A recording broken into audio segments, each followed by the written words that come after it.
Hello. Hi, Hannah. Hi, David. How are you? Good. How are you? Oh, good. Good. Hello. Hello. Hi, Becky. Hi, Rona. Good morning, good afternoon. Good, whatever it is, David, right? David, did you get my text? Oh, you texted me? Mm. No, I don't. You mean like texting to my phone number? Oh, no, I texted to your link, the link you just sent. An email. Oh, yeah, you responded. Yeah, an email. Yeah, yes, I did see that. Thanks. You just Thank said you. see you later, right? Thank you. Oh, okay, Yeah. thank you. Oh, okay, I see. I hadn't read it till now. Gotcha.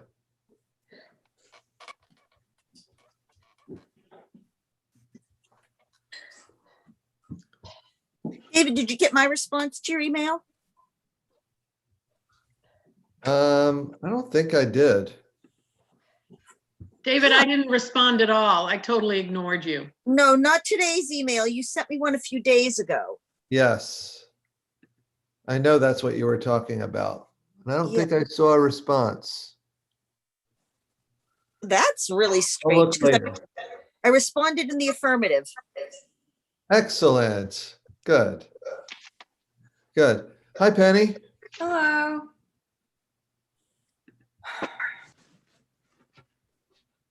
No. Oh, it looks like everybody's popping in. Yep. We got a few people who can't make it. That's too bad. I apologize for last week. I got absorbed in a project and completely forgot what day it was. Oh, it happens. As long as I don't do it, it's fine. By Then the it would be a way, problem. Which is why I Yep. purposely didn't start my new project today. I decided to wait until after class, just in case. There we go. Good idea. Yes, Penny. I have an important Comcast Xfinity appointment today. They're supposed to arrive between 2 and 4.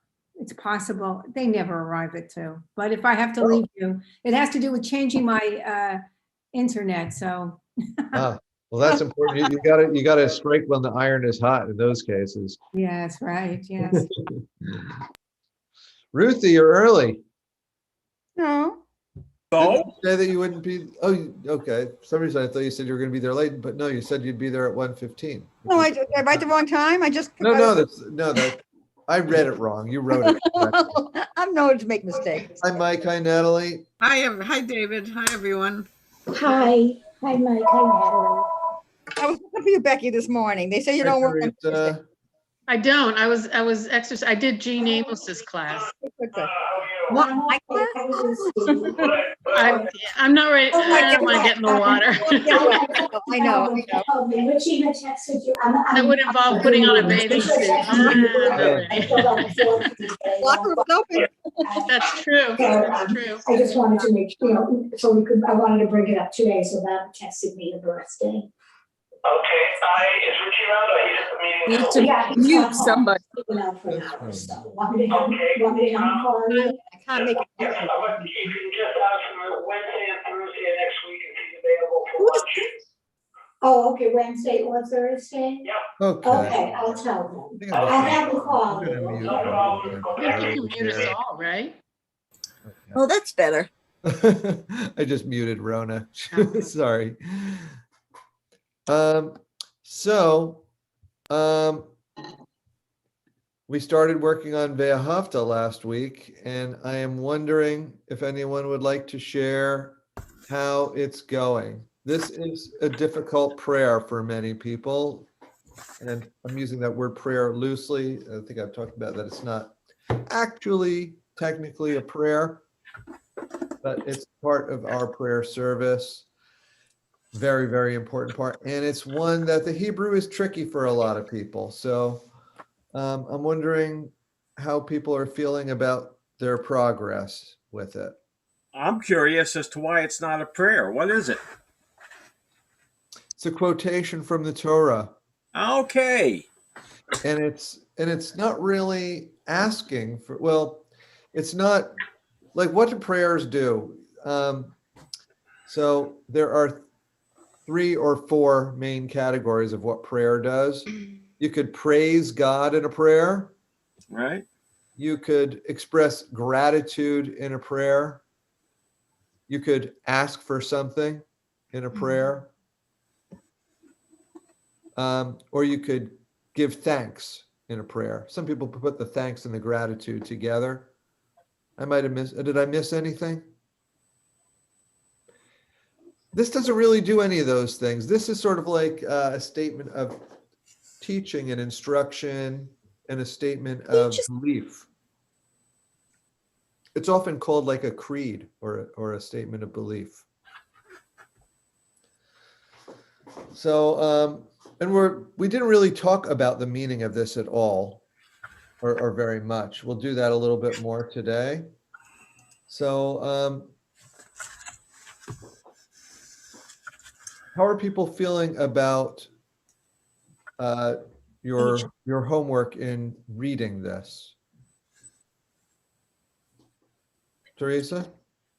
I did good. I practiced it a lot. However, when I was reading it, I was hearing bits and pieces of the chanting of it. Mhm. So from remembering it from services. Yeah. So I looked up on YouTube for the chanting version, and I found a really good version that actually does like one line at a time, and it's in Hebrew, and then it has the transliteration underneath it, just so I could see if I was hearing it right and Yeah. saying it right, which was very helpful to me. And it was done by a beautiful voiced rabbi. And I'd be happy to share it if that would be okay with you in the email. Sure. Okay. One thing to be aware of when we get into chanting, we haven't done that yet, is that not everybody chants it the same. So, yeah. Right. There are different versions, and this is going to be more of an issue, I think, for Penny and Annie than for the rest of you, because Penny and Annie often, they go to another temple that chants Ve'ahavta differently from how we do it at TCS. That's hard to unlearn anything. It sounds familiar though, like the whole song sounds like it's from, something that we've done. So. Right. Well, the 2 different versions are very similar, and they might sound the same if you don't know, if you don't know the differences. Yeah. So I won't share it. I won't share it. That's fine. I don't why want don't to you share it confuse with anyone. me first, Okay, I will. and then I'll. It does the next prayer too. It's all one thing. It does the Lama Tiskuru as well. Oh, in that case, it might be the same Okay. as we do it at TCS. For the reason that I know that is the way that we do it at TCS Ve'ahavta going into Lama on Tiskuru is how the Reform movement does this, the Shema. Okay. There's more to the Shema than that traditionally, that conservative and Orthodox, and I'm not sure about Reconstructionist. I'd have to look that up. But conservative and Orthodox do a fuller version of the Shema. Without going into too much detail, like if you have Siddur Sim Shalom, it's easy to see this, and you might remember it just back in the days when we did services out of a Siddur that wasn't projected on the screen. If you look at Shema, for example, on page 30 of the Siddur, I'll just hold it up so maybe you could see. You see, we got the line of Shema. We have Ve'ahavta as we're learning now. Then there's this whole thing that we skip. The second paragraph, we skipped this whole paragraph. Mm. And then in the third paragraph, Lama'an is the end of the paragraph. We skip everything before Lama'an. And so we will talk about that at some point. I'm not sure if that's what we'll talk about today. But, if they have to go right into Lama'an, there's a good chance that it's the same or at least very similar to what we do at TCS. Okay. So, well, while we're here, let's talk about that for a second. So if you have a Siddur, feel free to look. If not, you could just listen. You won't miss too much. Shema and Ve'ahavta. We're going to talk a lot more about Ve'ahavta, so I'm going to skip that for now. But this second paragraph, if you look over into the English, I'll read a little bit. If you earnestly heed the mitzvot I give you this day, to love Adonai your God and to serve God with all your heart and all your soul, then I will favor your land with rain at the proper season, in autumn and in spring, and you will have an ample harvest of grain, wine, and oil. I will assure abundance. You will eat to contentment. However, take care lest you be tempted to stray and worship false gods, for then Adonai's wrath will be directed against you. God will close the heavens and hold back the rain. In the Reform movement, we skipped this paragraph. From what I just read, there's a content reason and maybe a non-content reason also. So from what I read, did anyone's ears or hairs on the back of their neck maybe stand up that there was something maybe a little troubling about that? It was a threat. Yeah, It's yeah, a that's threat. Exactly. Exactly. It's viewed often as a threat that like, obey the mitzvot, otherwise God will punish you. our way or the highway. Right? Now, it doesn't have to be read this way. I have to say, Penny knows that a member of that other temple wrote a very beautiful interpretive, not literal translation of this paragraph that makes it about environmental awareness and consciousness. That he wrote beautiful interpretation that says, like, if we don't respect the environment will turn against us. That's not literal. It's beautiful. I love it, but it's not literal. Literally, this is saying, obey the mitzvot or God will punish you through natural catastrophe. Maybe there is a strong link there between that beautiful interpretive translation and the literal. What do you think, Becky? Well, I mean, I just think theory. there's a lot in the Torah that we no longer take literally, like the Leviticus denouncement of homosexuality and other things. So that being interpretive, especially TBZ, is quite fundamental to the way we look at Torah. Mm-hmm. We need to interpret Torah through the eyes of today. Absolutely. We all need to reframe tons of things in the Torah. We can't, in our communities at least, TCS, just like that other temple, TBZ, we have to reframe a lot of things in the Torah. So why not this? Yeah. Right? Becky? I think you also have to take into account who wrote it and what was going on at the time. Exactly. Because I think it's one of the positives that we can reshape. We are free to reshape the prayers and the Torah and everything to what we need right now. And this could be something that they needed right then. And it could be something that we need now, but it's become the Reform tradition to not do this paragraph. Let me just blurt out the other reason that occurs to me is that in the Reform tradition, I'm going to put this with a positive spin. There is a tendency to streamline, a less is more approach to prayer.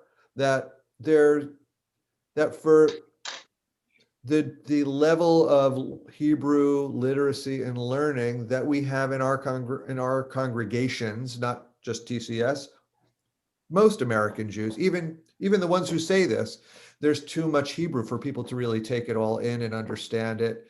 And the translations don't necessarily help unless you reframe them. There's just too much. And so there's a tendency, let's take out some, even things that aren't problematic, we want to take some out. And so things that are problematic and require a lot of reframing, all the more so. Any other thoughts on this paragraph? We're not going to really spend any time. We don't say this paragraph at TCS, so we're not going to spend more time on it. Maybe I'll ask the author of that paragraph if I could show it to you guys, because it is very beautiful and very meaningful. That, reframing is possible for everything, and it's really necessary for a lot of things. Thank you for bringing that up, Patty. So let's look at the third paragraph. So this is the one that begins the paragraph on page 31. Oh, I forgot my, Wait a minute. hold on, I need to get a visual aid.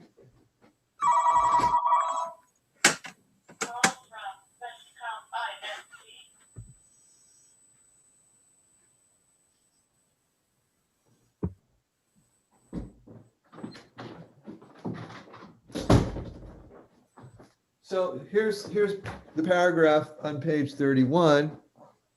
It says, Adonai said to Moses, instruct the people Israel that in every generation they shall put tzitzit on the corners of their garments and bind a thread of blue in the tzitzit, the fringe on each corner. Look upon these tzitzit and you will be reminded of all the mitzvot of Adonai and fulfill them, and not be seduced by your heart and led astray by your eyes.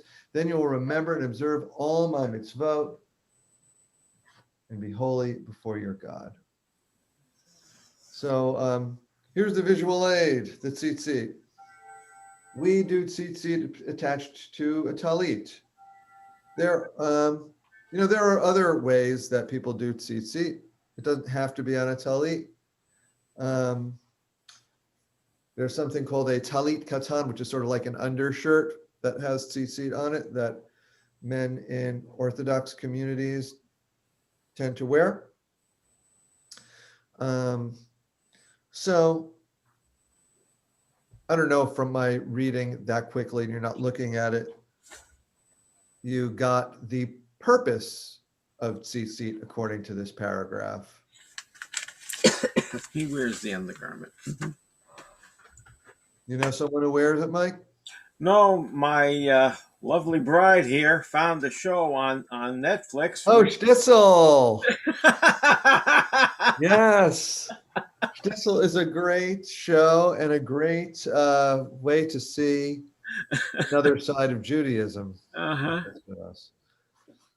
Yeah. So yeah, all the guys in Shtisel wear a talit katan. Right. So the purpose of the tzitzit, I'll read that line again. Look upon these tzitzit and you will be reminded of all the mitzvot of Adonai and fulfill them. You won't be led astray. It'll prevent you from, it'll direct your attention toward doing the mitzvot and direct your attention away from being distracted by other temptations. Thoughts, Ruthie?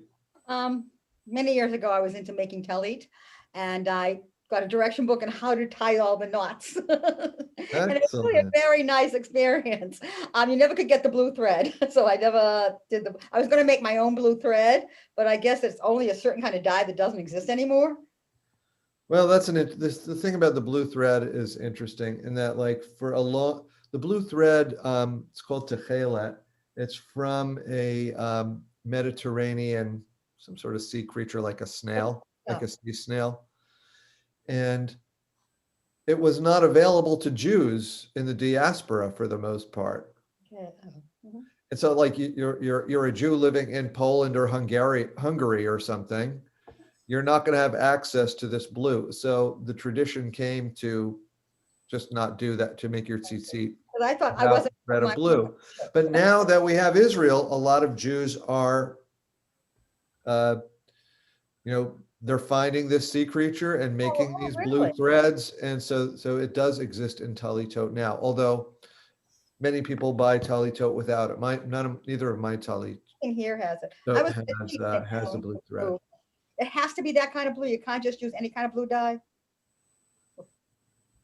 If you're doing it the way, according to Jewish law, You Yeah. can't cheat. Okay. Yeah. The Torah does not say anything about where the blue comes from, but the Mishnah does. The Okay. Mishnah and the Talmud, they do. And so that's how that got codified into Jewish law. Okay. So me not putting the blue in, it's still legal. Talit that I made for people, I hope. Great. So,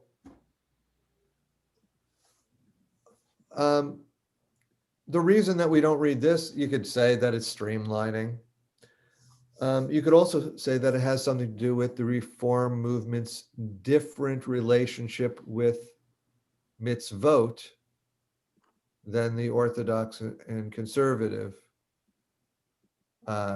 denominations' relationship with mitzvot. Does anybody know what the difference is? How Reform movement views mitzvot versus Orthodox and conservative movement views mitzvot? I think one's letter of the law and one interprets. Sort of. So according to tradition, and that's the way Orthodox and conservative, mitzvah means commandment. It means commandment still for Reform Jews, but in the traditional way of viewing things, and that's how the Orthodox and conservative view it, it's an imperative. Something's a mitzvot, it's something that every Jew has to do, otherwise they're committing a sin. 613 of them. Plus. Right, except that several hundred of those have to do with the temple service, and so they don't apply anymore. Oh, good. So then you're still Well, left that's- with several hundred, meaning keeping completely kosher, meaning keeping Shabbat completely. Those are mitzvot, right? The Reform movement has a different relationship with commandment. The Reform movement says not everyone needs to keep all the mitzvot. What everyone needs to do, and this also is something that's very idealistic. What every good Reform Jew should do is learn about every mitzvah that applies and then decide whether or not that is meaningful in their lives and whether or not they will do it. The idea isn't, mitzvah just doesn't apply. The idea is that a mitzvah is a choice to adopt or not, and to make an intelligent choice, you need to learn about each one. So, this idea here that you need these tzitzit to remind you to do every single mitzvah doesn't really apply to the Reform movement's way of viewing mitzvot. Comments, questions? All right, let's get back to Ve'ahavta now. So what I want to do with you now is translate Ve'ahavta. And while we're translating it, I'm going to ask you to identify every mitzvah, meaning every commandment that you see in Ve'ahavta. All right? So some of these are very clear cut, some of them are not. So we have Ve'ahavta et Adonai Elohecha, and you shall love Adonai your God, b'chol levavcha, with all your heart, v'chol nafshecha, with all your soul, v'chol me'odecha, with all your might. I want to come back to that. That is a phrase that is very, it's hard to translate, and it's hard to understand what the translation means. Let's come back to that. Just want to get through the whole thing. V'hayu hadvarim ha'eleh, and these words, asher anochi mitzavcha hayom, that I command to you today, al levavecha, will be on your heart. Vishinantam levanecha v'dibarta bam, teach them or repeat them to your children and say them. V'shivtecha b'veitecha, in dwelling in your house. Uvlechtecha v'derech, in walking on the path. Uv'shoch b'cha, and in lying down. Uv'kumecha, and in rising up. Ukshartam leot al yadecha, and you will bind them as a sign on your hand. V'hayu letotafot bein einecha, and they will be something between your eyes, or on your eyes. This word letotafot, sometimes it's translated frontlets, whatever that is. Sometimes it's reminders.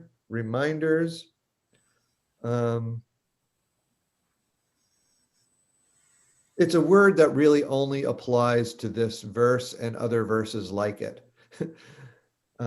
It's like something physical that reminds you of something. All right, last one. Uchtavtam al mezuzot, and you will write them on the doorposts, beitecha, of your house, uvisharecha, and on your gates. Nobody interrupted me with mitzvot. Did anybody see any mitzvot in there? You could unmute yourselves. So, Becky. so that first line, you shall love your God with all your heart, with all your soul, and with all your being. Is that 3 or 1? That is a great question. I'm not sure. Or 3 in 1. And what the 3 things are not so clear, really. Let me give you a little preview of the difficulties of this one. The heart in ancient Israel, well, when we think of something being on your heart, what do we think of? Love, What? love. Love. Okay, so you take it to heart, you love it, like an emotional response is what we think of. That's not what heart meant metaphor. First of all, this is metaphorical, but it meant a different kind of metaphor in ancient Israel than it does in modern America, which is like, the European way of seeing things. Does it mean sacrifice? Like blood No, sacrifice? it's better translated as mind. So the heart was seen as where thought and emotion both came from. So it doesn't have this separation of thought on one side and emotion on the other, like we have in our Western thought. It's like both of those together is what the heart is referring to. So, Nafshecha is like soul. We're thinking about something spiritual. Really what that's talking about is your body and soul. Your like a nefesh, it's sort of like sometimes soul is used this way in English. Nefesh could mean like every person, like every being, like a being, right? So that sort of means physical and whatever spiritual side. And this last thing, with all your might, that's really the word. Me'od means very.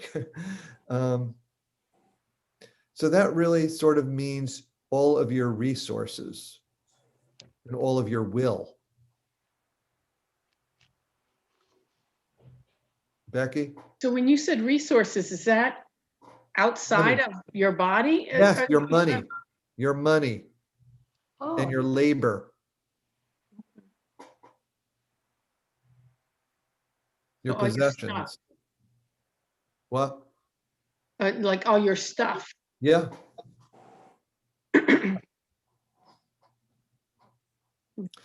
So yes, so that is a mitzvah.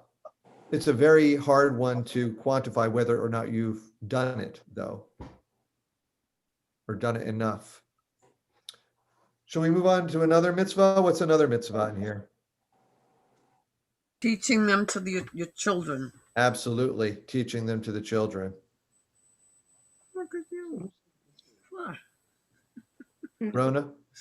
And speaking, Like when you and speak upon them in your sitting. give charity. Good. So reciting these very words that we're reading about is one of the mitzvah, and specifically reciting them.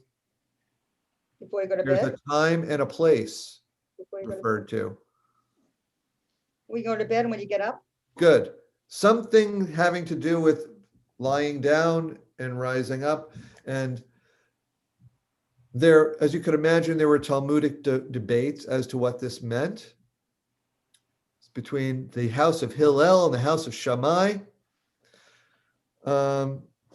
where, Shammai said, every time you lie down, you should say this. If you take a nap in the middle of the day, and every time you get up from the nap, you should say it.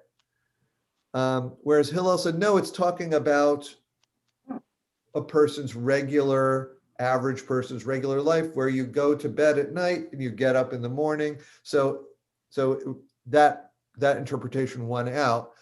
So there are 2 Shema's that is a mitzvah per day. One in the morning and one in the evening. And how about the where? At home and away. Right, at home and away. So it's not like, oh, you only do it at home. No, you do it no matter, that sort of means no matter where you are. It's not like, oh, I'm traveling, so I can skip it. No eating.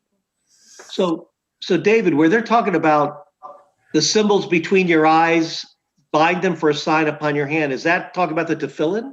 Has to be. Is that you would put the block here and you'd have the Yeah, straps on your hands? Is that what they're talking about when they say bind them for a sign upon your hand and symbols between your eyes? What do you think? Yeah. What do you think, folks? So, great question, Steve. So I'll just show and tell my precious pair of tefillin that I bought when I was studying in Israel. The red things, these are covers. I could take them out. So, yeah, so it looks, here's what I'll say about this line. Is it referring to tefillin?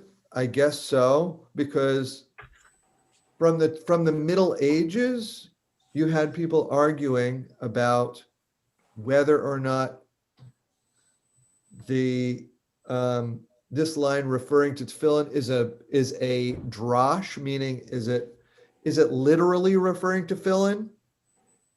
Some said no, it's a metaphor literally, but it's a very, very ancient interpretation. There are very, very ancient scraps of tefillin that have been found. So were women were not, I don't believe, supposed to, so is this prayer was only supposed to be for men and not for women because women didn't use tefillin? I'll pray maybe. So here's the story about women in mitzvot in traditional Judaism is a troubling one to many modern Jews, myself included. So women are exempt from any mitzvah that is time bound. in traditional Judaism. The reason being that a time-bound mitzvah would put a woman in an untenable position when she had to care for children. And so women were made exempt. And tefillin is time-bound, right? And so women are exempt from that. Saying the Shema is also time-bound. Women were exempt from that, but women often did say Shema. But because women were exempt from tefillin and talit the same way, tzitzit the same way, they were interpreted by a lot of the rabbis as things that men did.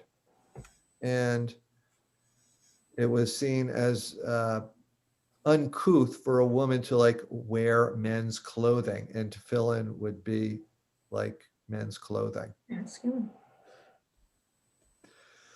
Not my interpretation. I know. Okay, thank So you. I'm just passing it along. So this line referring to tefillin is a very, very, I view it as a very ancient interpretation of the line rather than a literal reading of the line. I might be wrong. It might be literal. It might be that when this was written, it was referring to tefillin because they're so old. And what about, there's one more. The very end. Right. Where To, is to put it on the doorposts of the house. Yeah, what is that? Mezuzah. Yeah, it's a mezuzah. And I happen to have a mezuzah that's not on a doorpost. It's, you know why it's not on a doorpost? It's not pretty. This is It's like not the pretty? most generic, cheapest mezuzah you can buy. But I believe it does have a parchment in it. Handwritten. Yeah, I believe it has a good parchment in it. And David, when I was purchasing mezuzot, they had a choice of a kosher scroll or a non-kosher scroll. Right. What's the difference? Money. Well, besides the cost, the kosher scrolls are outrageous, but Kosher scroll means that it is handwritten by a scribe on parchment. oh, as opposed to the little piece The of paper. unkosher is probably a photocopy. Yeah. And so someone who takes the mitzvah seriously from here would, well, let me rephrase that. In traditional Jews would only consider a handwritten parchment scroll kosher, to be something that fulfills the mitzvah. I have a question. Whether if anyone else thinks, views fulfilling the mitzvah with a photocopy, your own business. It's not for me to comment. I have a question. Is that a decent enough answer? Yeah, I think so. Yeah. Explains why they're Ruthie. expensive. I have an extension on that question. Yeah, because there's a lot of labor that goes into creating. Could a woman scribe it if she doesn't write on the Sabbath? Would it be a kosher muzot if it was a woman scribe or whatever who did the writing and she did all the rules, she did it on the Sabbath and all that? Would it be kosher if a woman did it? According to who? That's Okay, I know that. Like, according to me, yes. No, I know. absolutely. I fully agree. with you. According to Chabad, I don't Chabad. know. The According to some other Haredi Jew, I don't know. Mhm. I don't know the answer to that. I'm sure where Reform would accept it. I'm just thinking the Orthodox community. Mhm. in Israel. Yeah, I don't know. Okay. They might. Why wouldn't she be? They might not, because I believe, Would a Torah be kosher? I believe that scribes need to be rabbis. What is a rabbi? I'll ask Rabbi Ken. How are you officially a rabbi?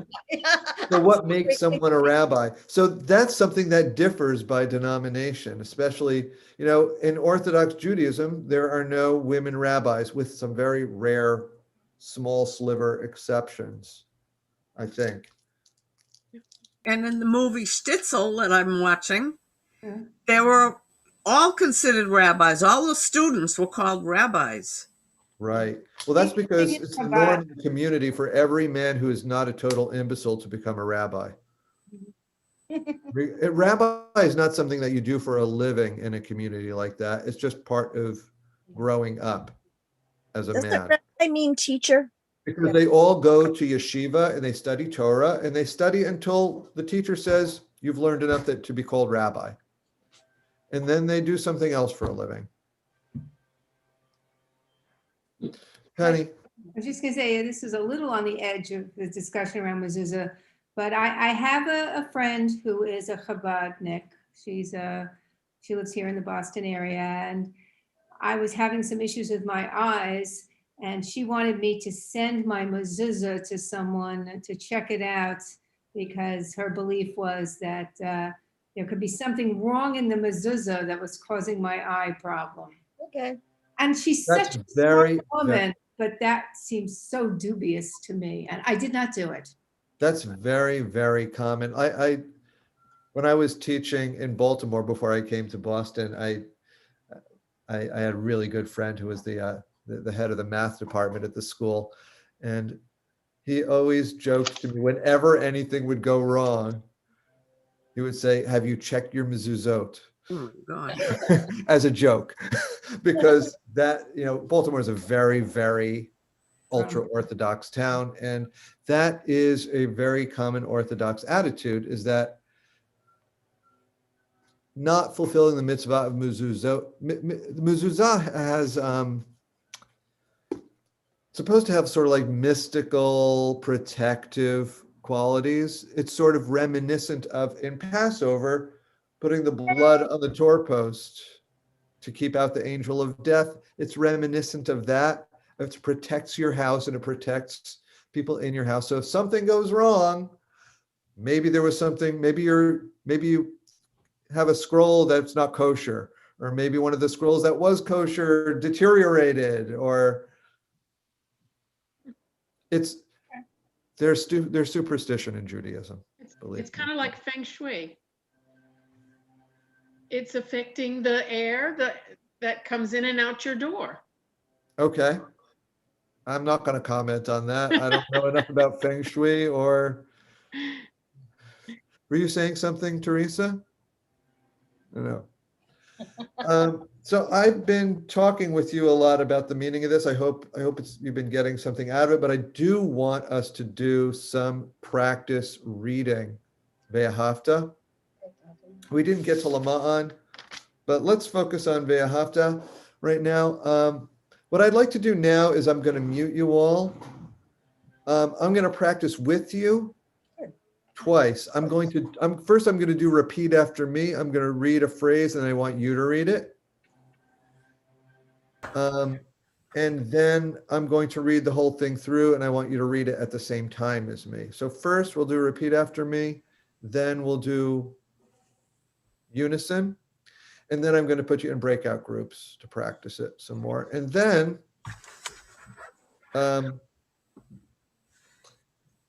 we'll work on singing it. If not this time, next time. All right, so muting you all. Ready? Ve'ahavta et Adonai Elohecha. Repeat. Bechol levavcha uvechol nafshecha uvechol me'odecha vehayu hadvarim ha'ele asher anochi mitzavacha hayom al livavecha vishinantam livanecha Vidibarta bam. Beshivtecha bevetecha. Uvlechtecha vaderech. Uvshoch becha uvkumecha. Ukshartam leot al yadecha. Vihayu litotafot bain enecha.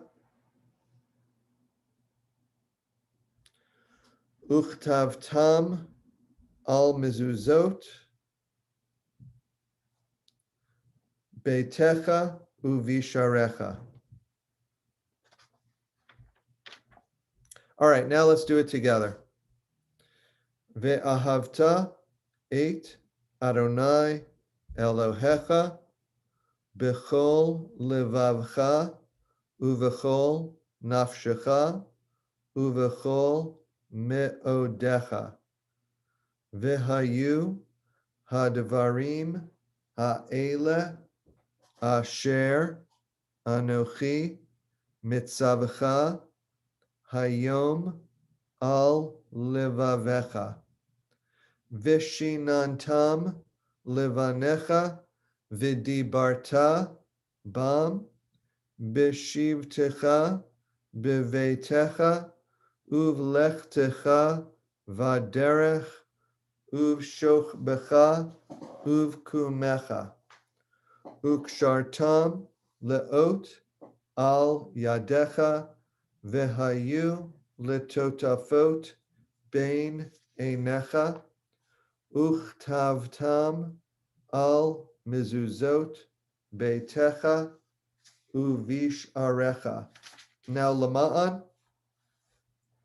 lema'an tizkeru va'asitem. Do you need to get to the page? I'll start again. Lema'an tizkeru va'asitem et kol mitzvotai v'hiyitem kedoshim le'elohechem. Ani Adonai Elohechem asher hotzeti etchem me'eretz Mitzrayim lihiyot lachem le'elohim. Ani Adonai Elohechem emet. All right. Anyone want to say anything before I put you in breakout groups? Mike? I'm in the Siddur, Yeah. and on the third line, the last word, b'shivtecha. Mm-hmm. For some reason, that seems like it's a word that was added from the way I used to hear it as a kid. You mean that it wasn't there when you were a kid? Yeah. I think you might have just missed it. I don't think it's changed. Okay. I just... Ruthie? You're muted. Sorry.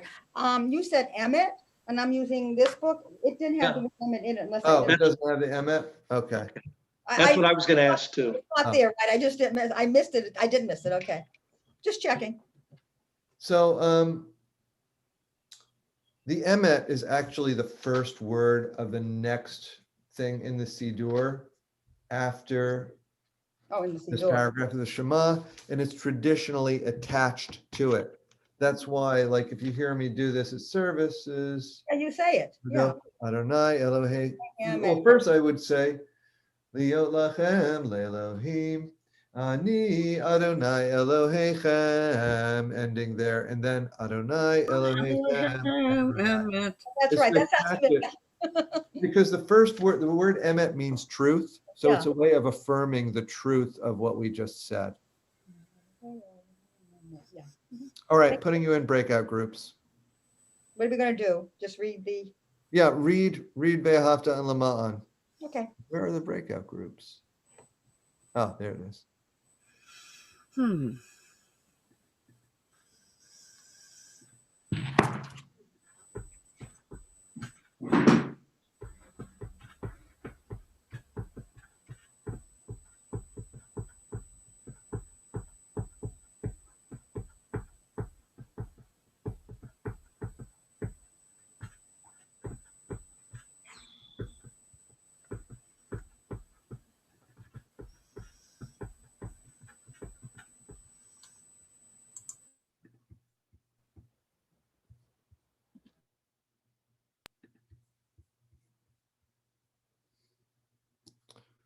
So Rona, I wasn't able to not assign you to a room, so I assigned you to a room all by yourself so you could just not join it.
People will be back in around 5 seconds. Oh, here they come.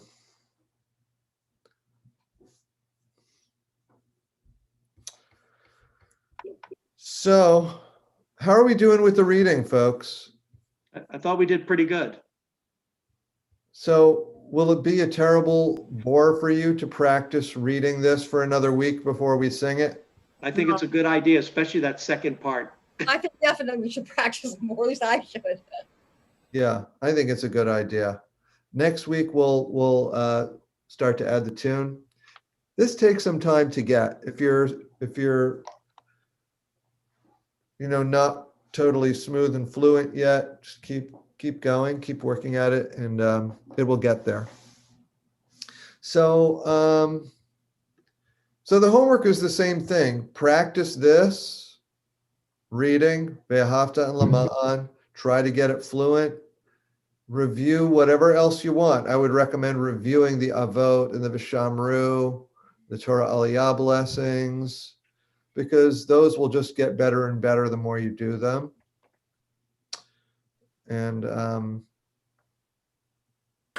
any questions, comments from anyone?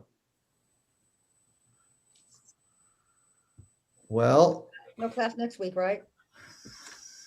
I think next week we do have class. Okay. We do have class next week. It's the week after that I'm taking off, the 22nd. We have class the 15th. I'm taking off the 22nd. Enjoy. Okay, I'll see you next week. Have Thank a you. great week, Thank you, David. everyone. Have a Bye-bye. good week. Thank you so much. Thank you. Nice to Bye-bye. see you. Good to see you. Bye.